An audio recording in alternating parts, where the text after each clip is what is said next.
फरवरी की सुबह थी। पूर्वांचल के एक छोटे से कस्बे सोनापुर में सड़क पर उठती धूल आज कुछ ज्यादा ही चुभ रही थी। हाईवे के किनारे खड़े नीम के पेड़ के नीचे एक लाल दुपट्टा आधा मिट्टी में दबा था, मानो किसी ने जल्दी जल्दी सच को ढकने की कोशिश की हो। सुबह की सैर पर निकले लोगों की भीड़ धीरे धीरे जमा होने लगी। लगता है हादसा हुआ है, किसी ने कहा। रात में ट्रक निकलते हैं इधर, दूसरे ने हामी भरी। थोड़ी ही देर में पुलिस की जीप आ गई। सब इंस्पेक्टर राघव सिंह ने दूर से ही हालात भांप लिए। सड़क पर टायर के निशान थे, मगर बेतरतीब। यह कोई आम एक्सीडेंट नहीं लग रहा था। उसने झुककर दुपट्टा उठाया। उस पर हल्की सी खुशबू थी, जैसे किसी ने रात में खुद को सजाया हो। राघव की आंखें पल भर को ठहर गईं। आरोही वर्मा, 22 साल की, कस्बे के डिग्री कॉलेज में एमए की छात्रा थी। लंबे बाल, शांत मुस्कान और आंखों में एक अनकही बेचैनी। वह सपने देखने वाली लड़की थी, शहर छोड़कर कुछ बड़ा करने के सपने। उस रात उसने हल्का नीला कुर्ता और वही लाल दुपट्टा पहना था। आईने में खुद को देखते हुए उसने धीमे से कहा, बस आज आखिरी बार। उसका फोन वाइब्रेट हुआ। पिंटू का मैसेज था, हाईवे पर मिलते हैं, जल्दी आओ। आरोही ने होंठों को दबाया। पिंटू से उसका रिश्ता महीनों से उलझा हुआ था, कभी मीठा, कभी जहरीला। रावत 26 साल का, कस्बे में ट्रैवल एजेंसी चलाता था। बोलने में मीठा, आंखों में चालाक चमक। आरोही और पिंटू की मुलाकात कॉलेज फेस्ट में हुई थी। पहली नजरों में खिंचाव, फिर देर रात की बातें। एक रात जब हल्की बारिश हो रही थी, दोनों नदी किनारे बैठे थे। पिंटू ने उसका हाथ थामा। आरोही ने हाथ नहीं खींचा। उसकी उंगलियों की गर्मी धीरे धीरे दिल तक उतर गई थी। हवा में मिट्टी और गीली घास की खुशबू थी।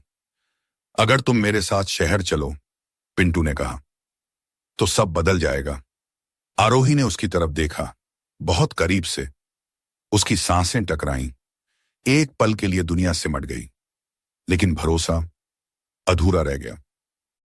हाईवे पर स्ट्रीट लाइट खराब थी, अंधेरा घना था। आरोही ने पिंटू की गाड़ी में बैठते हुए कहा, यह आखिरी मुलाकात है। पिंटू हंसा, तुम हर बार यही कहती हो। गाड़ी आगे बढ़ी। कुछ दूर जाकर दो और लोग मिले, संजय और दीपक, पिंटू के दोस्त। आरोही का दिल बैठ गया। ये लोग क्यों? उसने पूछा। पिंटू की आवाज बदल गई, शांत रहो। गाड़ी एक सुनसान कच्ची सड़क पर मुड़ गई।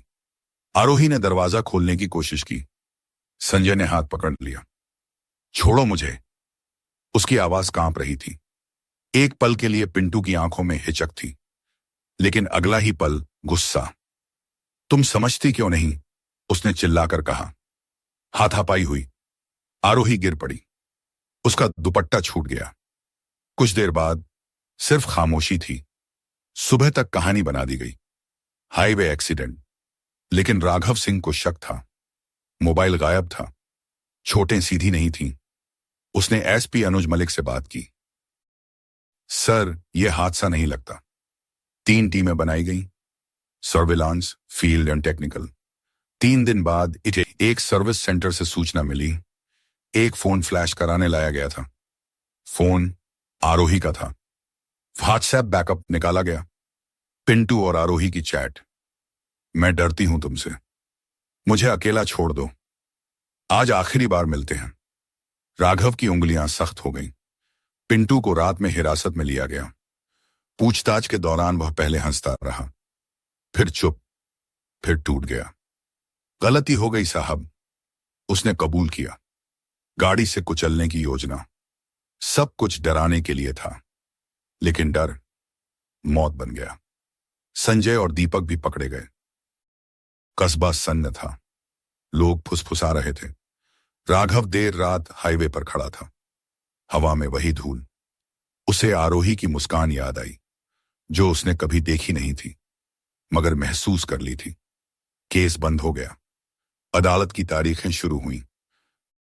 नीम के पेड़ से लाल दुपट्टा हटा दिया गया था, लेकिन राघव जानता था, कुछ कहानियां फाइल बंद होने के बाद भी हवा में तैरती रहती हैं, खामोशी में।